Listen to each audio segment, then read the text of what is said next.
సూర్య న్యూస్కు స్వాగతం. 24 గంటలు కాదు, ఒక సెకండ్లో మీ ముందుకు. చూస్తూనే ఉండండి నిరంతర వార్తా ప్రసారాలు.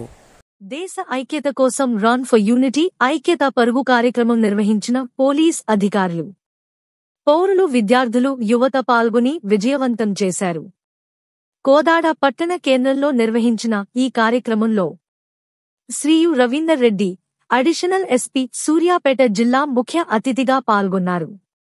అక్టోబర్ 31వ తేదీ ఉక్కుమనిషి సర్దార్ వల్లభాయ్ పటేల్ జయంతి పురస్కరించుకుని నిర్వహిస్తున్న జాతీయ ఐక్యతా దినోత్సవం సందర్భంగా శుక్రవారం రోజు ఉదయం 10 గంటలకు కోదాడ బాలుర హైస్కూల్ నుండి రంగా థియేటర్ చౌరస్తా వరకు కోదాడ పట్టణ పోలీసుల ఆధ్వర్యంలో ఐక్యత కోసం పరుగా రన్ ఫర్ యూనిటీ కార్యక్రమాన్ని నిర్వహించారు. జిల్లా ఎస్పీ నరసింహ ఐపీఎస్ ఆదేశానుసారం ఈ రన్ ఫర్ యూనిటీ కార్యక్రమము పట్టణ పోలీసుల ఆధ్వర్యంలో నిర్వహించడం జరిగిందని, స్థానిక పౌరులు, యువత అధిక సంఖ్యలో పాల్గొని జాతి ఐకమత్యం చాటారని పట్టణ ఇన్స్పెక్టర్ కె శివశంకర్ సూర్య టీవీకి తెలియజేశారు.